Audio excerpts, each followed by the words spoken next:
Matt, tenemos a Steve Witkoff junto con Kushner. Estaban negociando en Oriente Medio y sabemos lo que está ocurriendo con el llamado Plan de Paz allí y su plan para Gaza. Básicamente, lo que han hecho y de lo que están hablando es, ¿qué gano yo con esto? ¿Cómo podemos beneficiarnos de la situación en Gaza? Y me temo que podría ser el mismo caso con la guerra en Ucrania. Estos dos tipos están negociando, pero al final no hay una diplomacia real.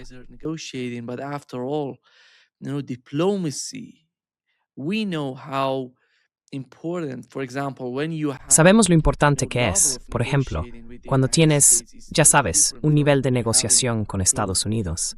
Es totalmente diferente a que Dmitriev hable con, ya sabes, estadounidenses. No son diplomáticos. No están formados para resolver problemas. Solo saben cómo tratar entre ellos cuando se trata de su tipo de negociaciones en términos económicos. Pero no tienen ni idea cuando se trata de alcanzar, ya sabes, una solución permanente o sostenible para el conflicto en Ucrania. Right, right. You know, Exacto, exacto. Sabes, mi colega Karen Kwiatkowski describe la política exterior de Trump como un amiguismo orientado al lucro y guerras engañosas. Y creo que es un buen resumen de lo que tenemos entre manos en cuanto a las personalidades implicadas y lo que buscan. Es realmente esa mentalidad de ¿qué saco yo de esto? ¿Cómo llenamos nuestros bolsillos? Lo vimos en el primer borrador de esta propuesta de paz. La idea de que se tomarían $100,000 millones, y esto estaba en el plan de 28 puntos, de los activos rusos congelados y se invertirían en la reconstrucción de Ucrania, y que los rusos y los estadounidenses se repartirían los beneficios.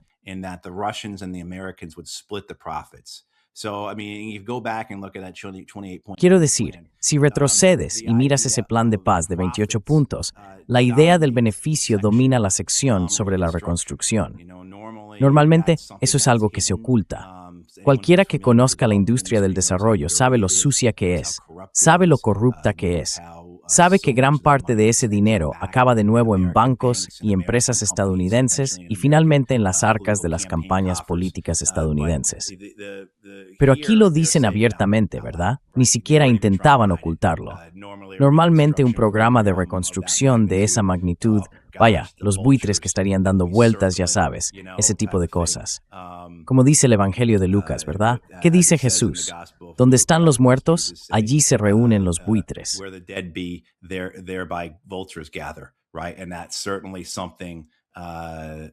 Exacto. Y eso es desde luego algo que creo que expresa la visión estadounidense sobre la reconstrucción posterior a la guerra, como quiera que se formule. Así que ya sabes, esta idea de que sí, quieren llenarse los bolsillos, que el que hay para mí domina su forma de pensar. Lo hemos visto reflejado en Ucrania.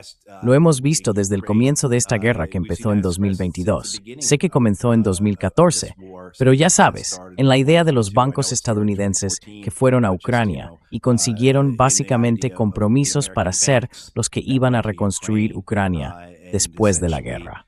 Exacto.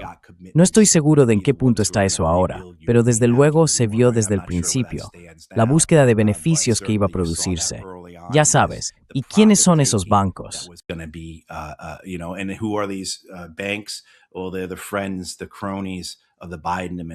Bueno, son los amigos, los compinches de la administración Biden. Exacto. Quiero decir, vemos cómo esta guerra, como todas las guerras, es un negocio, en las inmortales palabras del general del Cuerpo de Marines, Smedley Butler. Creo que eso está muy claro. La idea de buscar beneficios, de qué saco yo de esto, por parte de la administración Trump con el plan para Gaza, que también fue negociado por Witkoff y Kushner, me parece aún más evidente. Esta idea de monetizar el 70% de la costa de Gaza, como se reveló en un artículo del Wall Street Journal hace una semana aproximadamente. El plan se llama Proyecto Amanecer y prevé una inversión que genera enormes beneficios. Y que el pueblo palestino participe o no, ni siquiera es algo secundario o terciario para esta gente.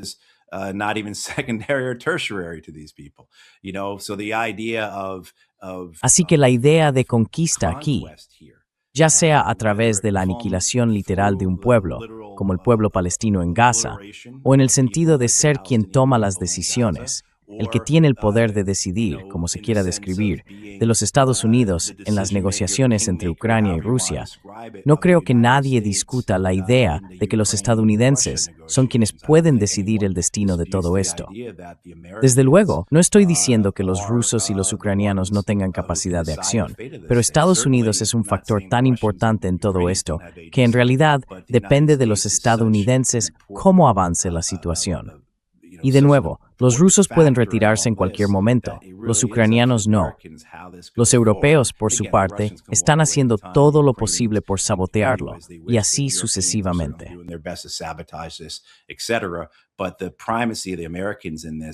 Pero la primacía de los estadounidenses en esto, bueno, eso es una forma de decir, como somos este factor dominante, el liderazgo estadounidense, a través de Trump, Witkoff, Kushner. Bueno, eso significa que debemos llevarnos el botín, ¿verdad? Ya sabes, quiero decir, se ve este grotesco afán de lucro, el amiguismo, las guerras engañosas, como diría Karen, que definen y realmente te ayudan a entender la política exterior de Trump. No como se expresa en la política de seguridad nacional publicada hace unas semanas, sino como se manifiesta en la práctica, ya sea en acciones militares, como las que estamos viendo inminentes en Venezuela, o en acciones diplomáticas, ya sea en Ucrania o en Palestina.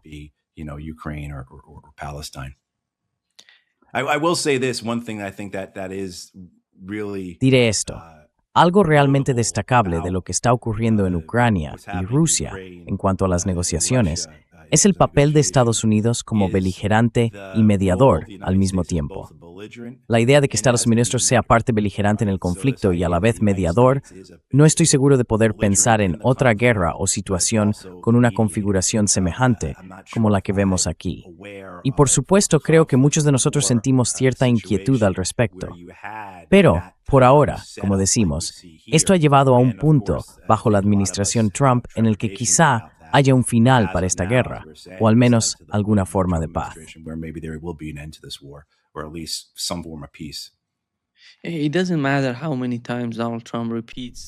No importa cuántas veces repita Donald Trump que esta es la guerra de Biden.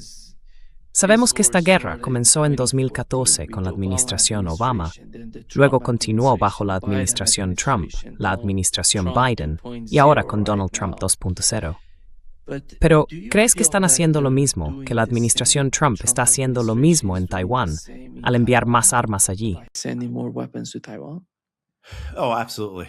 Absolutely. I think Oh, the Trump absolutamente, administration, absolutamente. with Taiwan, Creo que la administración Trump con respecto a Taiwán, del mismo modo que en la primera etapa, está llevando los límites al extremo, haciendo todo lo posible por provocar, haciendo todo lo que puede para satisfacer a quienes en Washington, D.C. sí quieren una guerra y sintiendo que pueden controlarlo y llevarlo justo hasta el borde. La idea es, vamos a presionar, vamos a provocar, vamos a pinchar a los chinos para obtener un beneficio político interno. Absolutamente. Creo que eso es lo que se vio con la administración Obama. Sabes, yo estaba en Washington, D.C. en 2014 y 2015, participando en algunos esfuerzos en el Capitolio.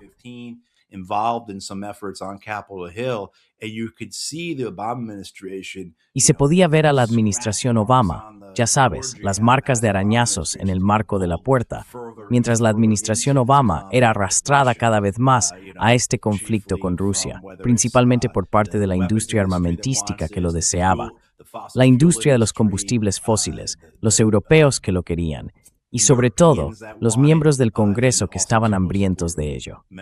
Y ahora se ve lo mismo con China. Lo hemos visto durante décadas. Pero ya sabes, en la última ley de autorización de la defensa nacional que se aprobó hace apenas unas semanas, hay una disposición dentro de la NDAA que ordena al Departamento de Defensa enviar más buques a través del estrecho de Taiwán. Ya sabes, esta idea de enviar esas patrullas de libertad de navegación, como las llaman, que no es más que ir y provocar a los chinos, ¿verdad?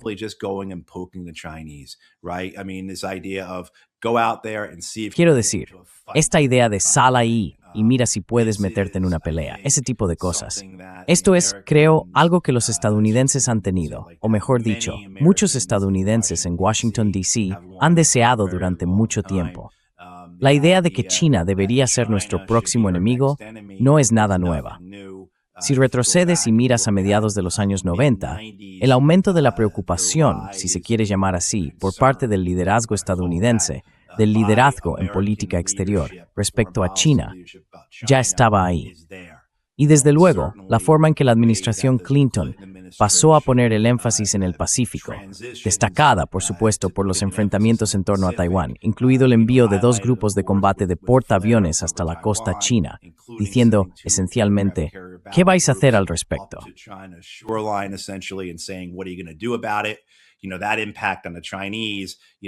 Sabes, ese impacto en los chinos nos ha llevado a donde estamos ahora. Si la gente lo recuerda, Condoleezza Rice, cuando asumió el cargo de asesora de seguridad nacional de George W. Bush en 2001, dijo que China era la principal preocupación de Estados Unidos. Osama Bin Laden y Al-Qaeda, por supuesto, tuvieron algo que decir al respecto, ¿verdad? Quiero decir, el giro hacia Asia de Barack Obama, se suponía que eso iba a definir su segundo mandato. El giro hacia Asia bajo Obama fue más o menos cancelado, por así decirlo, porque claro, Al-Qaeda y el Estado Islámico en Siria también tuvieron algo que decir al respecto.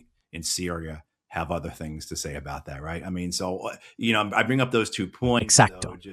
Quiero decir, menciono esos 2 puntos solo para recordar a la gente que gran parte de la realidad de este mundo se construye a través de las acciones de Estados Unidos, ¿verdad? Los atentados del 11 de septiembre de 2001 son una consecuencia directa, una reacción directa de la política exterior estadounidense a lo largo de las décadas. Y por supuesto, la situación en Siria, ya sea esa guerra civil ruinosa y horrible o el auge del Estado Islámico, es consecuencia de las acciones de Estados Unidos. Así que los estadounidenses que quieren girar y empezar este nuevo conflicto con China siguen frustrándose por los viejos conflictos que ellos mismos crearon. Y en particular, si se remonta al origen de Al-Qaeda y a la razón de ese conflicto, todo se remonta a la Guerra Fría. Al-Qaeda existe por nuestra guerra con la Unión Soviética.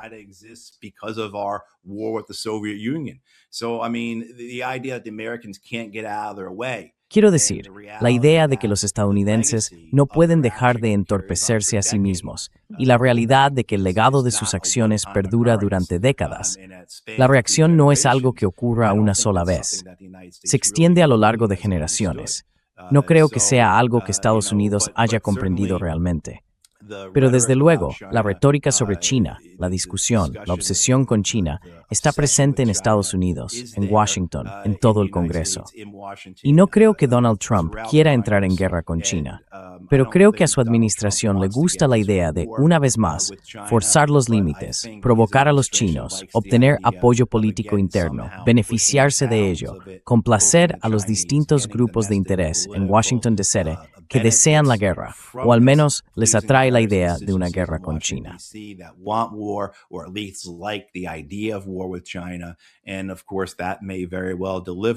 Y por supuesto, eso muy bien podría provocar la guerra con la que fantasean. Y ya sabes, creo que casi todos nosotros, ¿verdad, Nima? Incluyendo, me parece, probablemente a la mayoría de las personas que nos escuchan y nos ven ahora mismo, estaríamos de acuerdo en que Estados Unidos no tendría la más mínima posibilidad en una guerra con China. No podríamos resistir más que unas pocas semanas.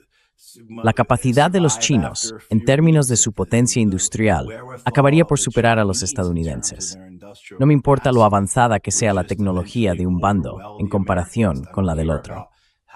El hecho de que los chinos no hayan librado una guerra en décadas y carezcan de experiencia no importa en absoluto. Una guerra así se decidiría por la capacidad industrial, medida no en años, sino en meses. Y creo que esa sería la realidad para los estadounidenses en una derrota en una guerra con China. Yeah. Matt,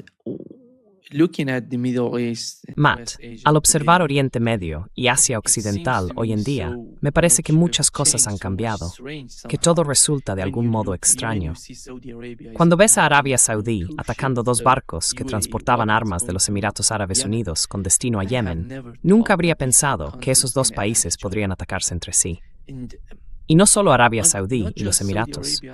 Fíjate en Netanyahu yendo a Chipre, junto con Grecia, formando de algún modo una especie de coalición.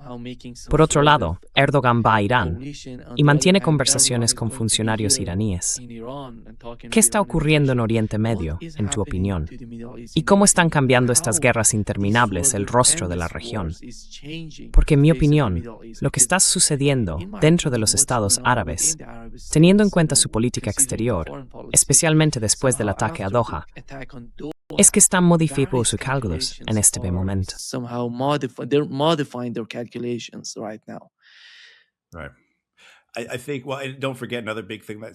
Creo que, no olvidemos otra cosa importante que ha ocurrido en la última semana más o menos, un enorme acuerdo de gas natural entre Israel y Egipto, por el cual Egipto va a comprar, ¿qué? $35,000 millones en gas, de Israel. Creo que estas son las consecuencias de los 2 últimos años de guerra, ya sea la guerra, el genocidio en Gaza, Líbano, Siria, los ataques en Irak, por supuesto, la guerra con Irán, las batallas con los hutíes, y que Estados Unidos e Israel han salido dominantes, especialmente los israelíes. Los estadounidenses, creo, han aprendido una lección sobre lo que significa estar sobreextendidos, ya sabes, y podemos relacionarlo con lo que acabamos de hablar sobre China. En realidad, no debería decir que han aprendido una lección.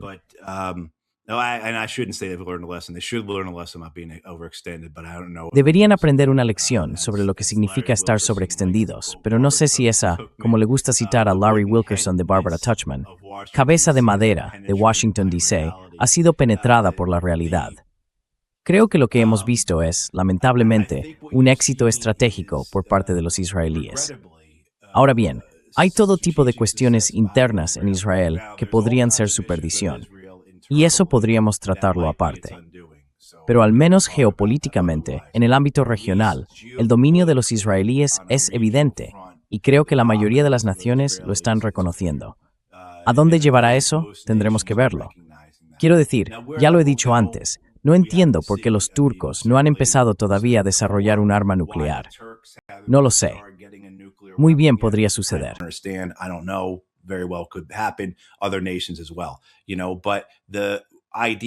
Otras naciones también. Pero la idea de que los israelíes están estableciendo un cierto grado de primacía, en gran parte gracias al respaldo de Estados Unidos, es evidente. Y creo que lo que estamos viendo entonces es una disposición entre las naciones a colaborar con Israel, reconociendo la realidad que tienen delante, ¿verdad?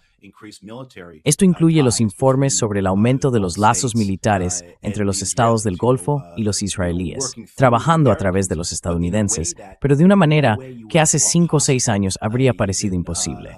Así que creo que existe ese reconocimiento. Lo que viene con ello, entonces, es curioso. Es este bombardeo por parte de los saudíes de los vehículos del STC, el Consejo de Transición del Sur. STCs of the Southern Transitional Council's vehicles, and if people I think who follow this will know they saw the video of that. Sabes, la gente que sigue esto lo sabrá. Vieron el vídeo de eso, todas esas camionetas blancas. Y todavía no hemos averiguado de dónde vienen todas esas camionetas blancas. Las he visto toda mi vida en estos conflictos. Pero sí, esta idea de que los saudíes atacarían al STC, que es claramente una organización aliada de los emiratíes, y luego los emiratíes se retiren también de Yemen. Vale, aquí está ocurriendo algo en términos de equilibrio de poder. Quizá los emiratíes no quieran verse sobreextendidos. Desde luego creo que en Yemen el STC ha tomado recientemente grandes partes de las 2 regiones orientales del país. Quieren declarar la independencia, crear su propio Yemen del Sur. Eso es algo que los saudíes no quieren. Entonces, ¿sabían los emiratíes que esto iba a pasar?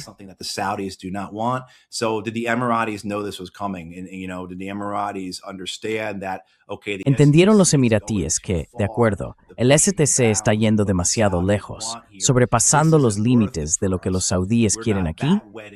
Esto no nos compensa. No estamos tan comprometidos con la idea de controlar Yemen. Preferimos tener mejores relaciones con los saudíes, que sean ellos quienes bombardeen a estos grupos, que intenten recuperar algo de control. ¿Sabes? ¿Es eso?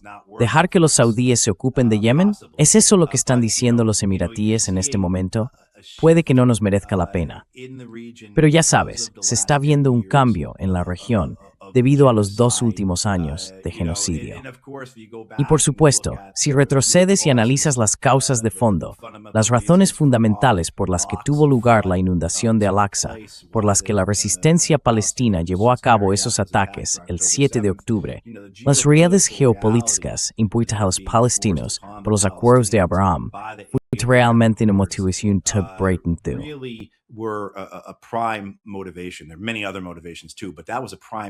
Hay muchas otras motivaciones también, pero esa era una cuestión fundamental para los palestinos, la idea de que nos están dejando atrás. Todas esas naciones están firmando los acuerdos de Abraham. La administración Trump, bueno, en ese momento aún quedaba un año. Pero la idea era que nadie los iba a apoyar, que al final todos acabarían dejando atrás a los palestinos. Tenemos que hacer algo al respecto, al menos no desaparecer en silencio. Y ya sabes, por desgracia, la realidad es que 2 años después de la inundación de Al-Aqsa, no tuvo éxito. Ese objetivo de la resistencia palestina no se logró.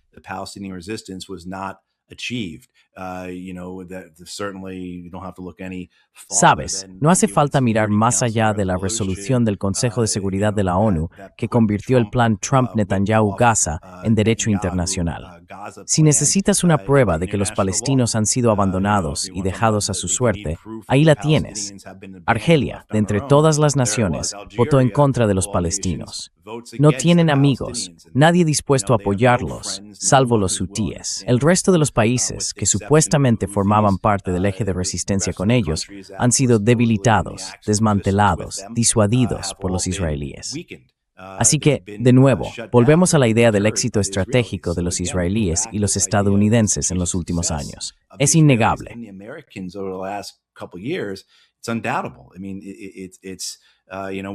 Quiero decir, ya sabes, podemos ir país por país si quieres, por toda la región, pero esa es la realidad. Creo que hay una comprensión que se ha asentado en Oriente Medio, que en un futuro previsible, Israel es dominante. Y mientras cuenten con el respaldo estadounidense, que ya sabes, a pesar de las encuestas de opinión y del sentimiento en Estados Unidos, no veo que vaya a cambiar. Quiero decir, ¿alguien duda de que el memorando de entendimiento que proporciona a Israel $3.800 millones al año y que está a punto de expirar, no se renovará? Es muy posible que se duplique durante los próximos 20 años. Si eso fue lo que le dimos a Israel en 2015, ¿qué les vamos a dar ahora?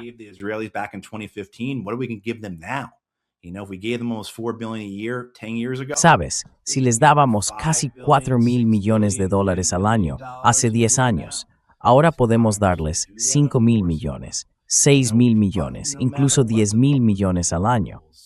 Y si el Congreso lo hace, y por supuesto que lo hará, sin importar lo que digan las encuestas de opinión pública, entonces sí, creo que esta es la terrible realidad a la que nos enfrentamos.